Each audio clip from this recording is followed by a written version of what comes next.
Good afternoon, everybody. Welcome to our conservation conversation today. My name is Heather Bacher, and I am the state coordinator for the Women for the Land initiative here in Indiana. And Women for the Land is hosting today, along with the Purdue University Women in Agriculture group. So today's talk will be recorded, and I will share after the recording, or after we get the recording up on our YouTube channel. I'll share that link with everyone. If you have questions during the presentation, please put them in the chat. And then at the end of the talk from Marianne, we will stop the recording and have a chance to have a more informal conversation. So with that, I'm going to go ahead and turn it over to Marianne Rodriguez to introduce herself and her organization. Thank you, Heather. Welcome, everyone. I'm excited to share what the materials I prepared for you about how to do lasagna gardening. So, Ellie, can you pass the slide? Next.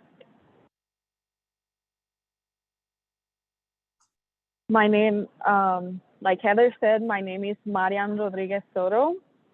I'm the Urban Soil Health Specialist with the Urban Soil Health Program, and I'm located in the area of Indiana in the Northwest. I'm here today with my colleague, Ellie Blaine. She's the one that has the picture of Urban Soil Health, and she will be monitoring the chat and helping me with the slides and answering questions because I'm actually at the airport today. We're traveling to Louisiana for a training. So I'm happy to be here, but she will be helping me out.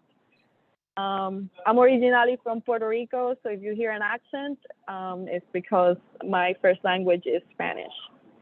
So I want to share with you first a little bit about the program I work for. Next slide. This new initiative called the Urban Soil Health Program. We've been around for 2 years, and our mission is to improve soil health on Indiana's urban and community small-scale agricultural land. Next slide, please. I'd like to say that we serve our non-traditional land users, and we have a wide audience under our umbrella. So we can help assist growers in improving their soil health, community gardens, market gardens, urban farms, nonprofit farms, church gardens. All of those are in our audience. So if you're one of these growers, you're part of our audience, and we're here to help you improve your soil health. And the way we guide our soil health message is with the soil health principles. I'm assuming most of you are familiar with them, but if not, then I will go through them real quick. The first one is minimize disturbance. So we try to disturb the soil as little as possible, and we consider disturbance tillage or any type of, even our hand tools can be disturbance. So anything that will disturb that soil life that's living in that soil. We also try to maximize soil cover. And so with that, we try to promote mulching and try to keep that soil cover as much as possible. Maximize biodiversity, so using crop rotation and cover crops.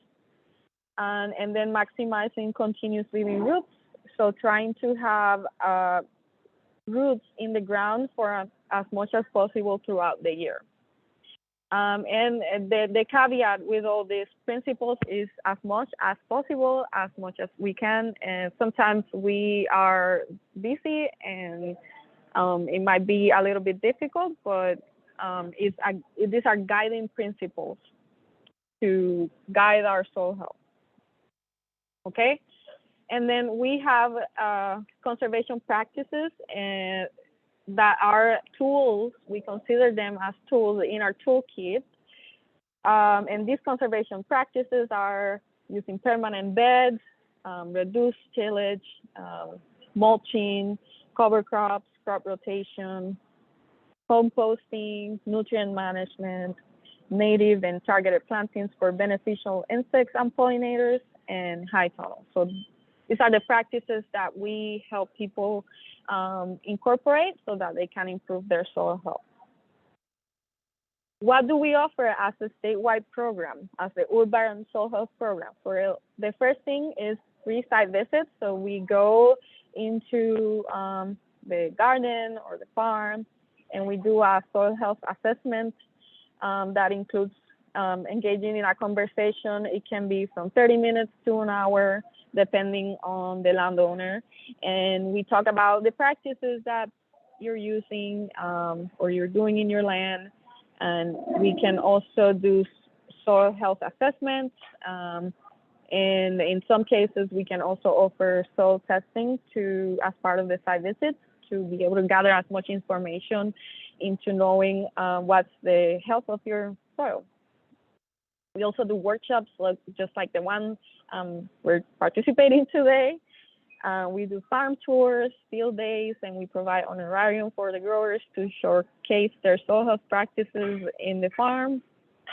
We also provide technical assistance to growers. So after a site visit, usually there's a lot of conversation going on, and if someone a grower is interested in incorporating, let's say, mulching, then we can help assist them in selecting what type of mulch, what's the depth, etc. And then we can also help growers connect with their local conservation agencies, such as the Soil and Water Conservation Districts, the Natural Resource Conservation Service, Purdue Extension, and even other growers. So sometimes other growers are the ones that can help provide that assistance. We have a program director in Indianapolis, and we have 4 regional specialists in each region of Indiana, and like I said, in the Northwest region. Here to help, right?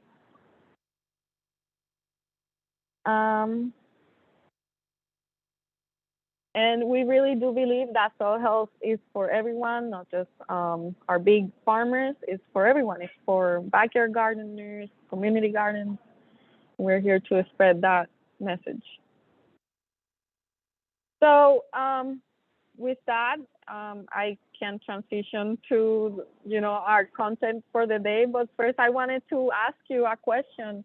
It's like, why are you here? Why are you interested in learning about lasagna gardening? So if you can type in the chat, I wrote 5 different things that I could think of. So like if you like to eat nutritious food from your garden, if you just, you want to improve your soil,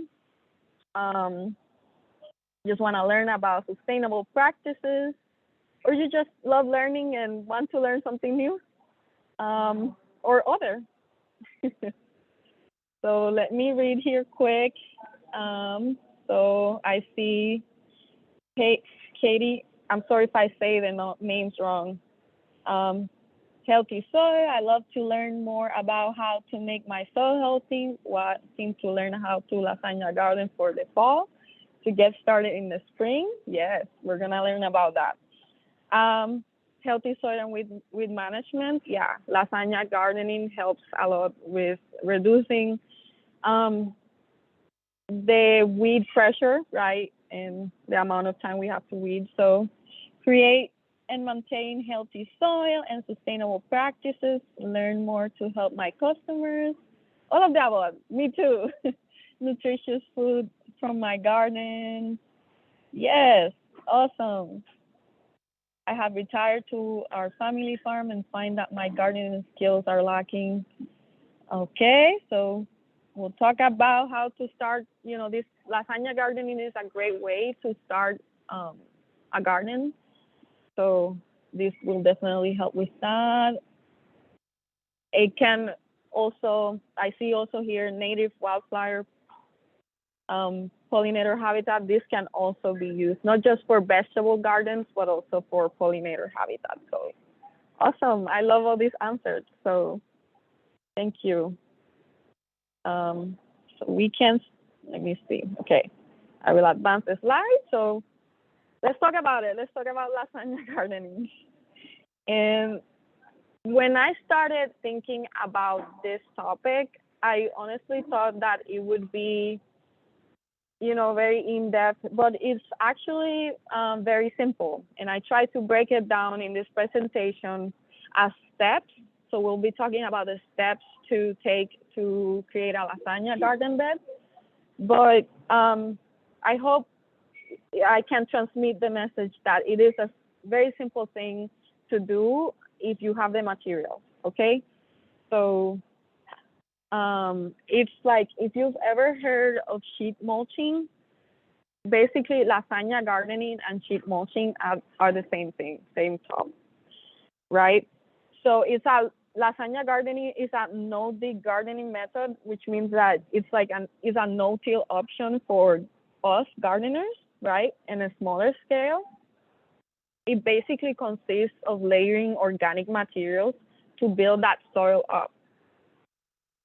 It's best for areas that are small. So from the resources I can find, they recommend from, less than half an acre. But even half an acre can be quite a big area to gather all of the materials, right?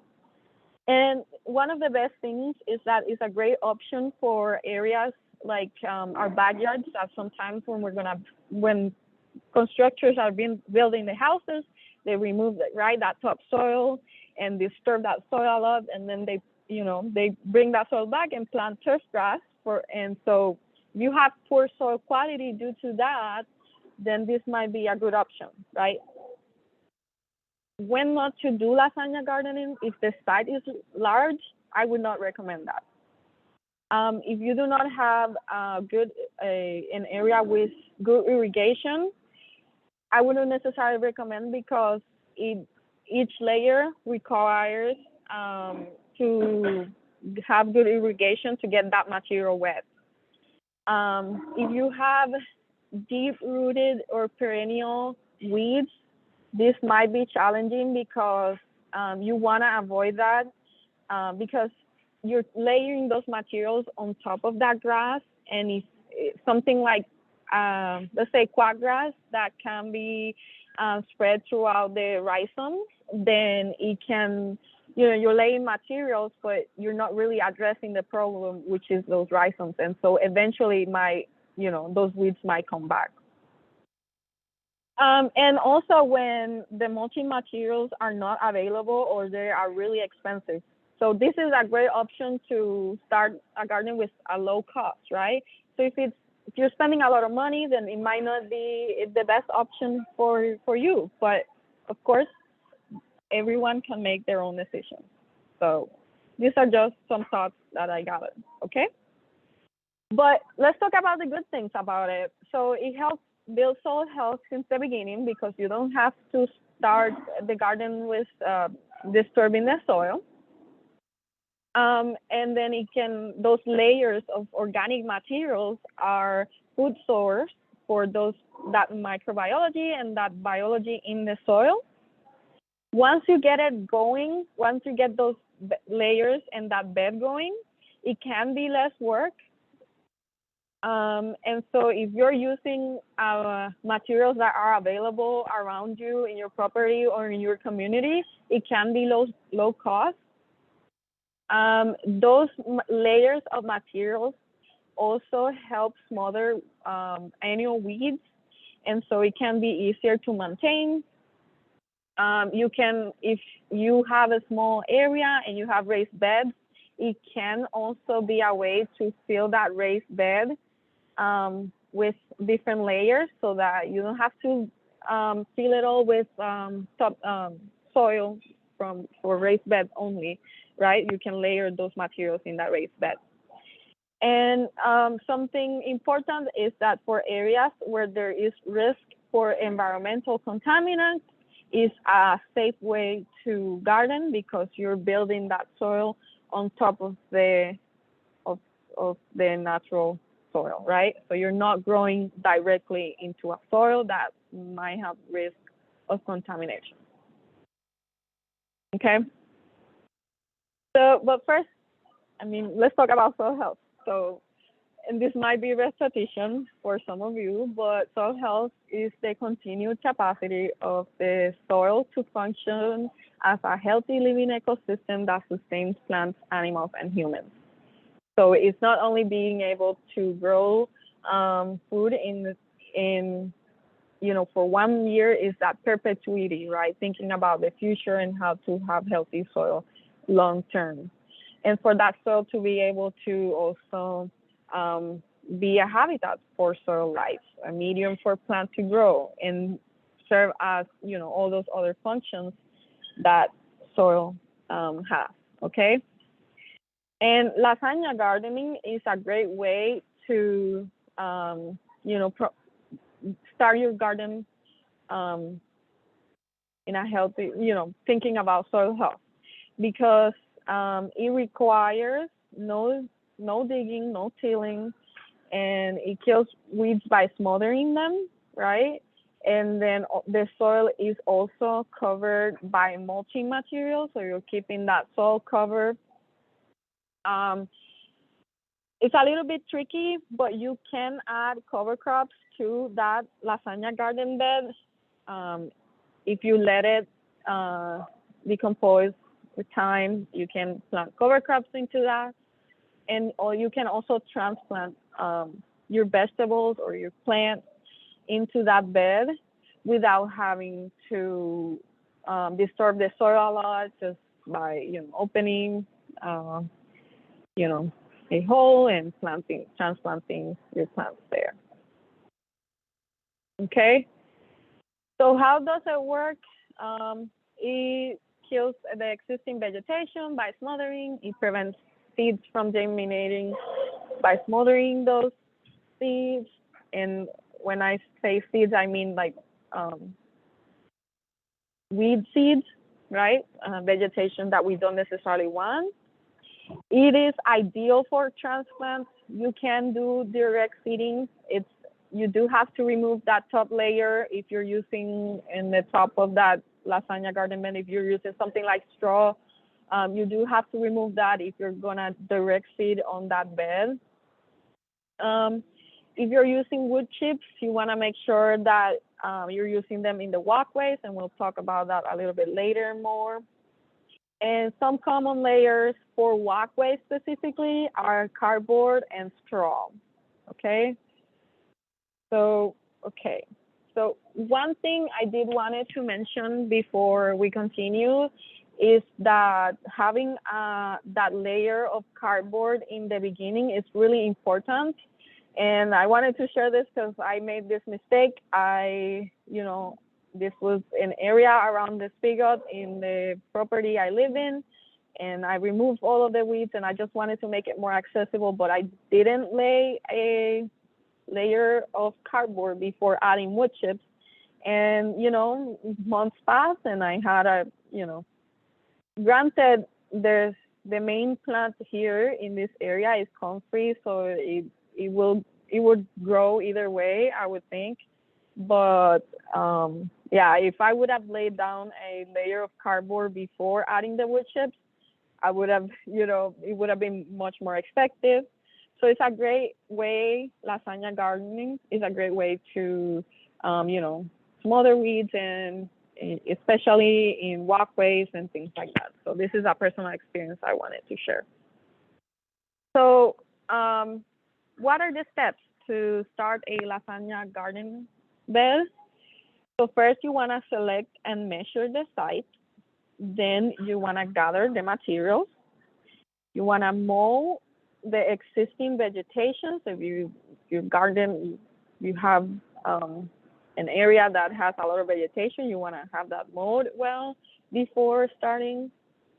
If you have compaction in the bed, then, or in the area where you want to put your lasagna garden bed, then you want to address that compaction.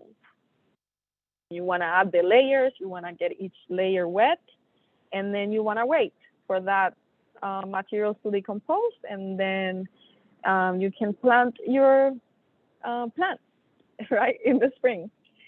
And if this is right thinking of if you're starting it now, it's best because you can, those layers can actually decompose with time and it will be ready in the spring. Okay, so we start with selecting and measuring the site. And so in order to select the site is basically like if you're gonna start a garden, you wanna think about, does the area receive full sun? Is there irrigation nearby? Remember I said that you have to get those materials wet. Is it close to the house or your property? Because what you don't see, you don't remember, right? So you wanna make sure it's close to your house if it's a vegetable garden. Is it on a slope? Well, if it's on a slope, I know we're in Indiana, we don't have a lot of slopes, but if it's on a slope, then your layers might not be stable.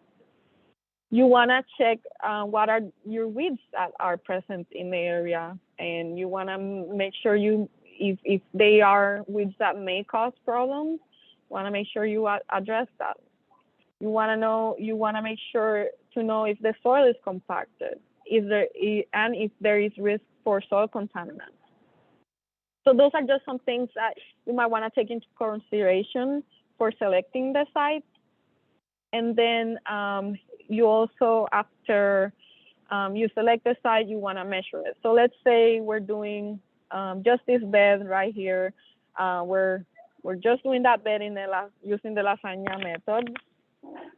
And so if it's, you measure the width and the length, and you calculate the area, and that way the square footage. And if you know the square footage, then you can know how much material you need, okay? If you are starting in a new area, you might also want to consider doing a soil test, right? Just wanted to mention that because it might provide some information about, the nutritional value of that soil, and especially also if it's a risk of contamination from environmental contaminants in the soil, and you want to address, you want to test that soil beforehand. Okay? So after you selected the site and measured the site, then you want to start gathering your materials. And before we start talking about materials, I wanted to talk about carbon and nitrogen ratios. So a lot of the materials that we use for the layers that we use for lasagna gardening, we want to make sure that we layer first, a layer of a carbon-based material and then a layer of nitrogen-based material. So in general, something that has a carbon to nitrogen ratio that is higher, it will break down more slowly, and it can draw nitrogen away from the crop. So something like straw or wood chips have high carbon nitrogen ratio. And so we typically say that those materials are carbon-based. And then materials with lower carbon to nitrogen ratio will decompose more quickly. So something like grass clippings, they have a lot of nitrogen and will decompose quicker, but they would also provide nitrogen to the crop. So those that have lower carbon to nitrogen ratio, we'll call them nitrogen-based. So from now on, we'll just call carbon-based materials and nitrogen-based materials, okay? So some of the carbon-based materials are wood chips, leaves, straw, hay, pine needles, shredded paper, newspaper, cardboard. All of those are carbon-based materials. And these are materials for a lasagna gardening bed. We want to use materials that we can find in our property or in our house. So typically wood chips we can get for free using a service called Ship Drop. And so wood chips are carbon-based materials, and then we can also use leaves, like I said, or straw. Okay, so those will be our carbon layers that we can use. And then some nitrogen-based materials will be fresh grass clippings or compost, or even like fertilizers, food scraps. Some people use food scraps too. The important part there is to not have in those food scraps meat or bones or oils, right? So let's talk a little bit more about straw and hay. The good thing about them is that they're good insulators. These materials are usually very easy to find, right? They're good for preventing weeds to grow, and specifically hay can provide some nitrogen.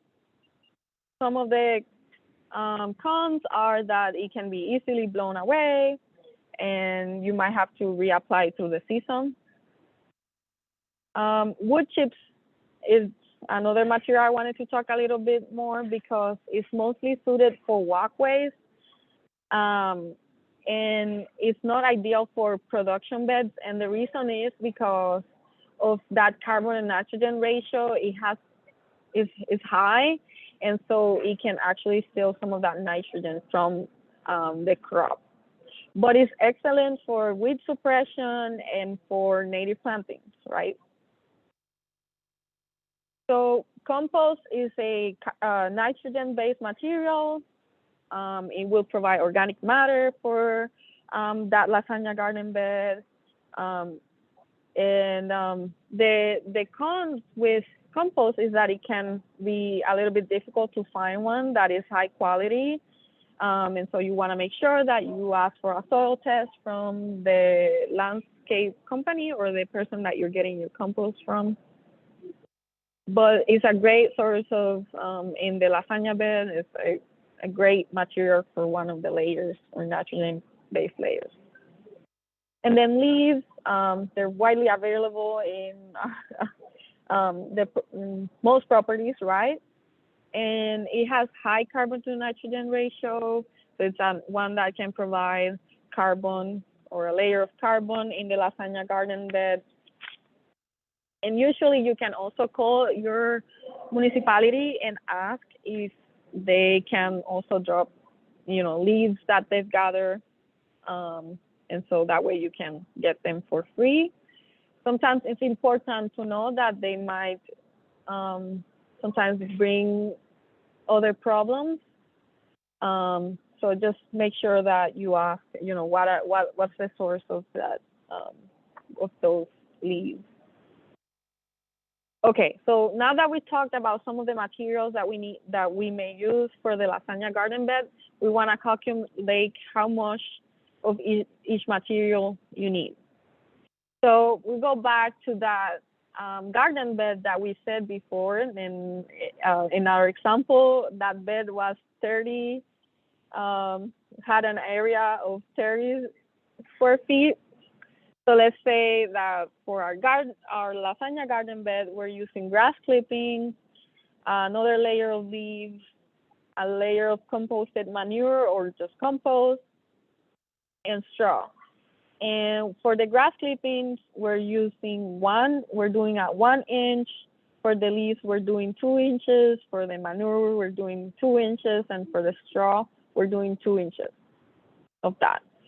Then our colleagues have created this table that kind of has an approximate estimate of how many yards there is or bales are needed for specific square footage. So in this case, you can multiply the area of the bed that you're doing, and then multiply that by 0.31 yards, which is approximately 1 inch of material. and then multiply that by the depth, and that will give you, and divide it by 100, and that will give you like a little bit of an idea of how many yards you need of the material. So going back to our 30 square feet bed, then looking at this, I would say, okay, well, I just need one bale of straw, one bale of hay, because in reality, I need a little bit less, right? So, but if I get one bale, then that will serve the purpose. And then I can also go to the garden store and say, hey, I need half a yard of compost, because it's, 30 square foot bed. I only need 0.2 yards of that bulk material. So then you go to the garden store and, hey, give me half a yard of compost. And just for frame of reference, a truck load of compost is usually a yard of compost. So, yeah. So once you've gathered your materials, you know how much you need, you want to start by, and you selected your site, you want to start by going to the site, mowing the existing vegetation that's there. You can use a weed whacker or anything that you use for mowing typically.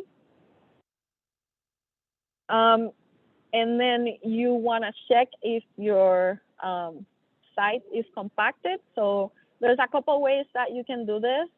One of the ways that we do is using a penetrometer. But if you don't have that kind of tool, usually our soil and water conservation districts have this tool, but if you don't have it, or if you don't want to ask for that, right, you can, sorry about the noise in the background, but you can use a trowel or a flagpole, dig that into the soil, or like put that down in the soil profile. You should do that in like different areas of the property so that you can kind of compare. So if you know the specific area that there's a lot of traffic from cars or something where you know that it might be compacted, then you can insert the trowel or the flagpole there and then go to the area where you want to plant the garden and insert that. And if it's really difficult to go down, then that might give you an idea of how compacted that soil is. But you do want to make sure that you check different areas so that you can compare. And so if you insert that trowel and if you notice that it's really difficult to go, insert it, then you can address compaction by using a pitchfork or a broad fork, inserting that into the soil, and that will give it a little bit of aeration, right? So that's one way to address compaction. All right, so now if you have done all these steps, then you can start adding your layers. So you can start with the layer of cardboard or newspaper.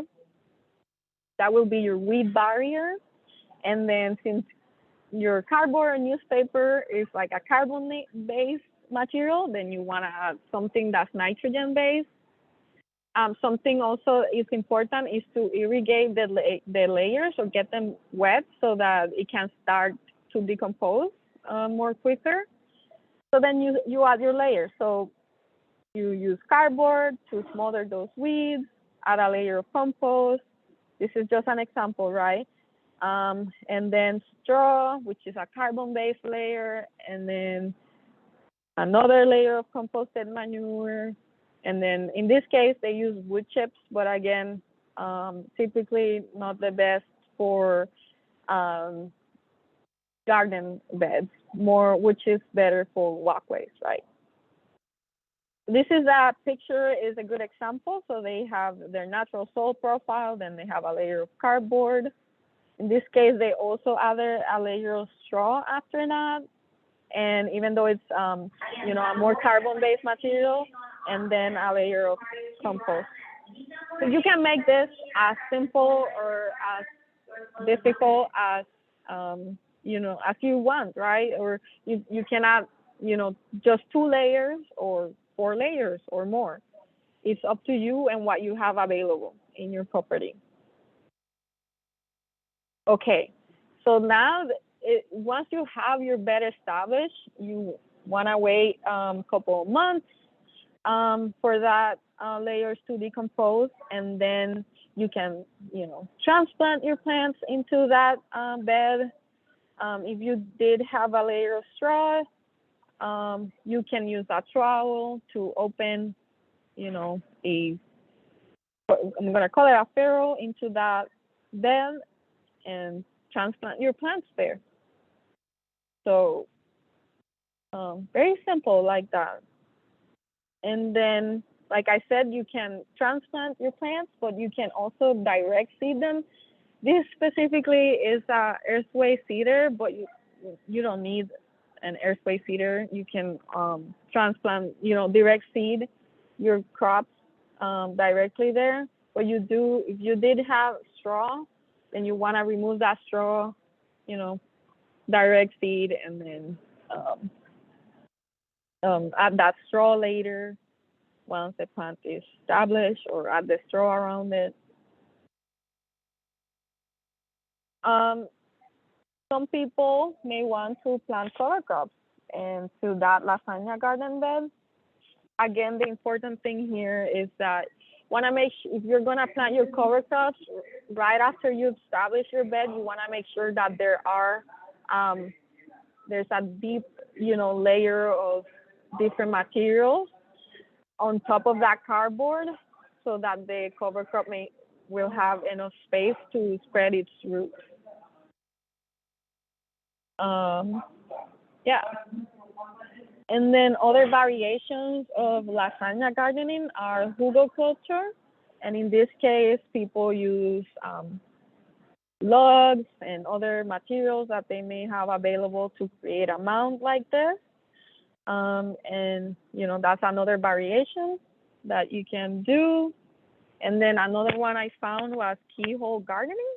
And this one's really cool because it's the same concept of having different layers, but there's a kind of compost bin in the middle where you can put, food scraps and add the water for that keyhole garden in the middle. And so it's a really good way to keep moisture and have to water less in this type of gardening.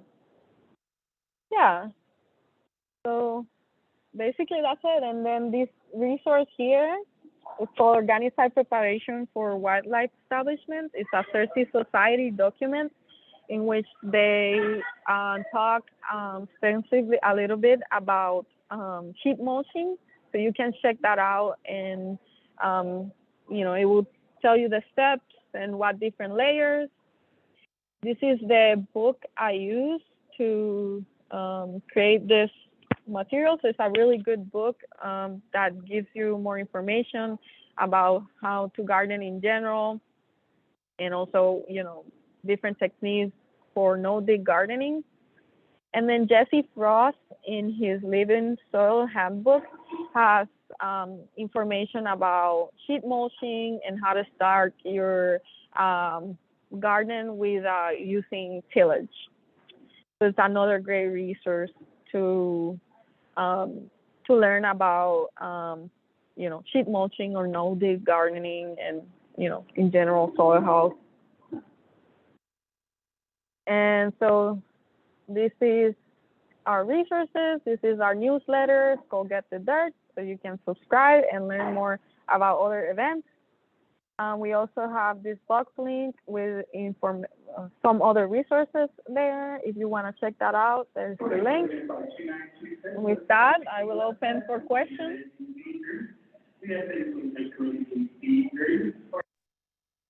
Thank you, Marianne.